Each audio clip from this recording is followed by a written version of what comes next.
Hello friends, my name is Rinki Singh.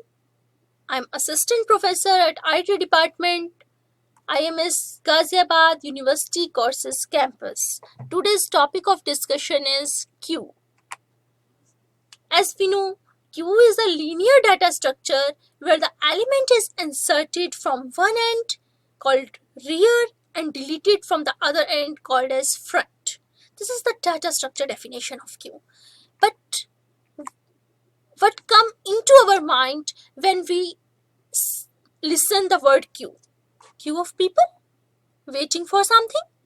Yeah, person. If there is a queue of persons waiting for something, a new person added into the queue, added at this end, and a person gets served from this end. Means this is front end, deleted, and this is rear end, insertion.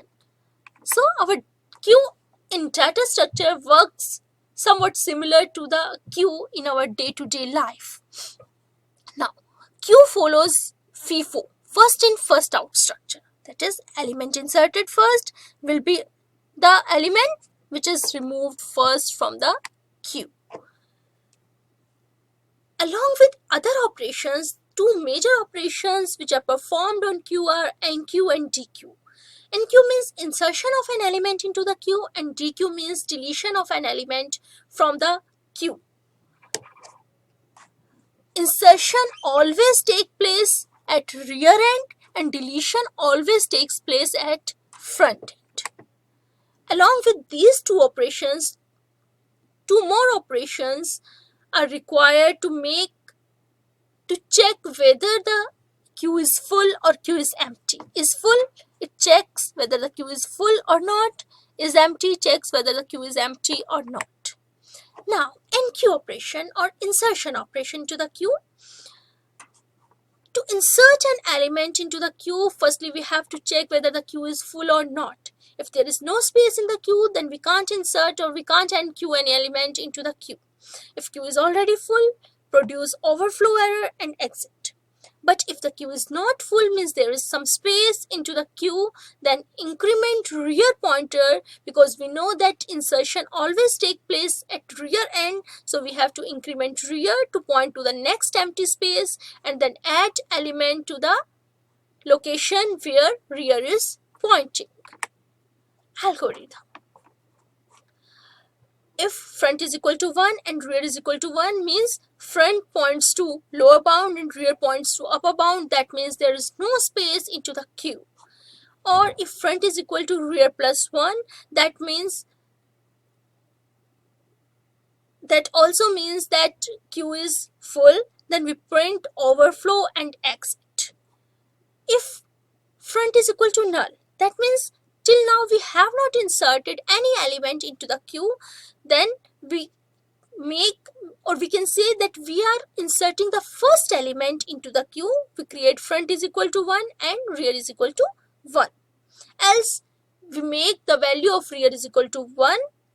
If value of rear is equal to n, then we set rear is equal to 1. That is, if rear is equal to n, that rear is pointing to the last element. Now we can insert at first location. In all other cases, we set rear is equal to rear plus 1. And when we increment the rear value by 1 or we make the value of rear which is pointing to the next empty space, then we insert our new value item at the index rear in queue and exit. Here, firstly, this space was empty, rear was pointing to C. Then we increment the value of rear by 1. Now rear is pointing to this location. Then we add D at this location. Now, Dequeue operation. Dequeue means we want to delete something from the queue. As we know, deletion always takes place at front end. So, we check if queue is empty. If the queue is empty, we can't delete anything from the queue. If queue is empty, then we produce underflow and exit. If the queue is not empty, then access the data where front is pointing. Then increment front pointer to point to the next available data element and return success. Now, if front is equal to null, front is equal to null means there is nothing in the queue, we can't delete element. So we give an underflow message and return.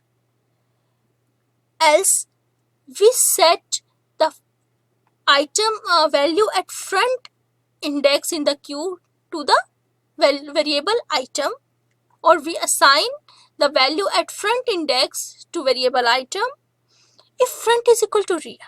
Front is equal to rear specifies that there is only one value in the queue. If we are going to delete this value, then front and rear both becomes null. So we set the value of front and rear both as null.